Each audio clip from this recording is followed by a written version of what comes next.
Wah, akhirnya bisa makan hari ini.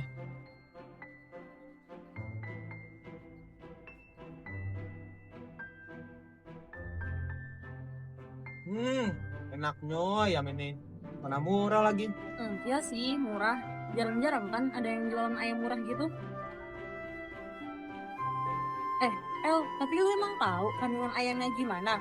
Kan sekarang banyak tuh berita yang beredar kalau ayamnya terkontaminasi sama logam berat. Jangan gini dong, gak usah dipercaya. Itu masih berita hoax, pasti berita hoax. Kalau gue sih agak skeptis ya sama yang gituan. Gak usah terlalu dipikirin. Kalau udah lapar mah semua juga enak, semua juga makan. Dimakan-makan aja, batu juga dimakan. Lu mau dikasih tahu ngeyel. Nih, lihat nih beritanya. Hah? Gimana dong? Gue keracunan dong makan inian. Enggak dong, lu kan cuma makan sepotong, bukannya satu kandang. Oh iya ya. Lagi pada ngomongin apa sih, asik bener. Nih, kita lagi ngomongin makanan ayam. Misalnya katanya ayam mengandung logam berat yang berbahaya. Padahal kan dia aja nggak bisa makan logam. Orang dia nggak punya gigi. Sebenarnya bukan gitu sih konsepnya. Kebetulan tadi aku habis kelas analisis spektrofotometri. Katanya, kalian kita bisa tahu kandungan kadar logam pada ayam itu pakai alat ICP-MS. Gimana tuh caranya? Ayamnya di rongsen? Bukan. Gimana kalau kita cari tahu bareng-bareng aja? Kita simak video Kalian berikut merasa yuk. asing nggak sih dengan istilah ICP-MS? Apa itu ICP-MS dan apa sih kaitan ICP-MS dengan makanan kita sehari-hari? Yuk kita cari tahu.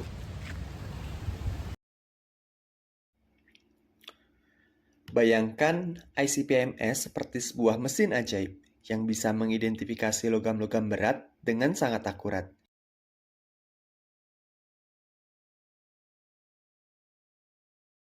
Pertama, mesin ini akan memanaskan sampel hingga suhunya sangat panas, membentuk sebuah plasma. Fun fact-nya, plasma ini suhunya jauh lebih panas dari lava gunung berapi loh. Panas ekstrim ini membuat atom-atom logam dalam sampel terpecah menjadi ion-ion yang bermuatan. Ion-ion tersebut nantinya akan diarahkan ke mass spectrometer untuk dilakukan pemisahan. Pemisahan dilakukan berdasarkan massa permuatan menggunakan bantuan medan magnet dan medan listrik. Jadi, ICP-MS itu seperti detektif super yang bisa menemukan jejak-jejak logam berat yang sangat kecil sekalipun. Salah satu contoh pengaplikasian dari ICP-MS adalah identifikasi cemaran logam berat pada sampel daging ayam. Bayangkan, setiap hari kita mengkonsumsi daging ayam, ternyata di dalam daging ayam tersebut ada kemungkinan tercemar oleh logam berat seperti arsen, kadmium, dan juga merkuri.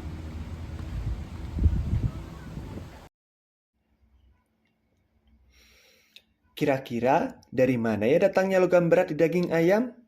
Logam berat ini bisa masuk ke dalam tubuh ayam melalui makanan atau minuman yang telah terkontaminasi.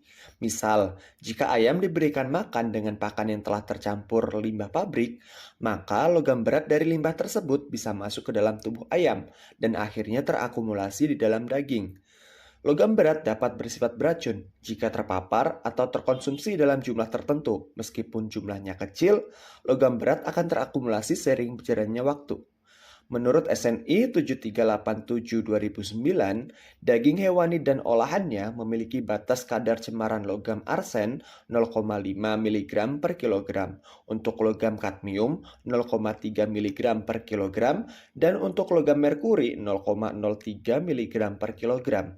Pendeteksian kadar logam berat pada daging ayam ini perlu dilakukan untuk mengontrol kualitas mutu dari daging ayam yang akan didistribusikan ke masyarakat. Salah satu metode deteksinya yang sangat efektif yaitu menggunakan ICP-MS.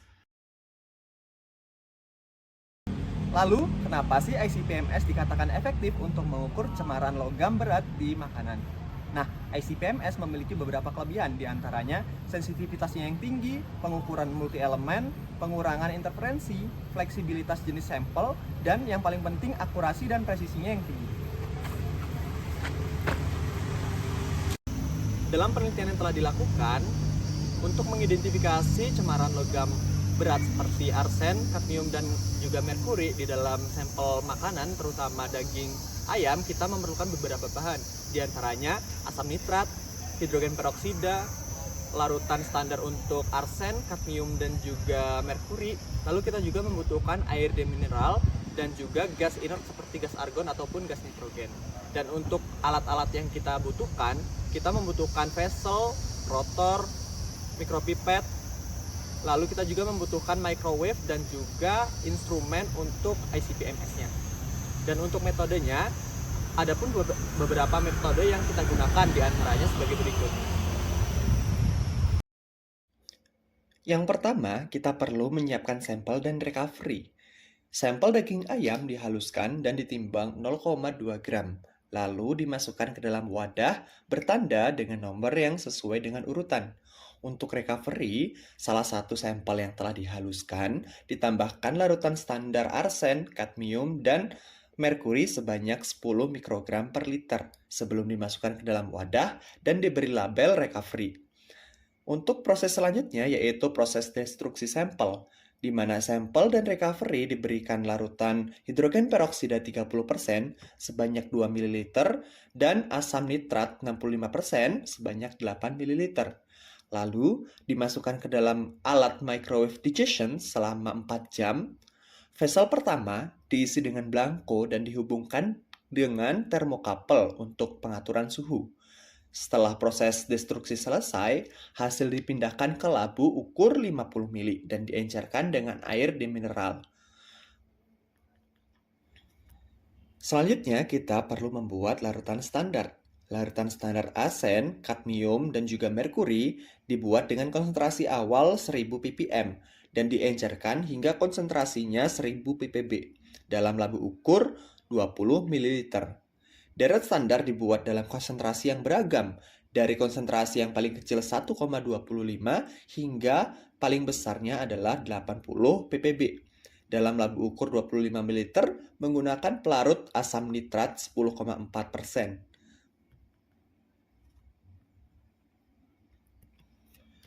Untuk pengukuran menggunakan ICP-MS, larutan standar dimasukkan ke conveyor alat ICP-MS dan diinjeksikan ke plasma untuk menghasilkan kurva standar. Setelah itu, selang injeksi dibersihkan menggunakan asam nitrat 10,4% sebelum dilakukan pengukuran sampel dan recovery-nya.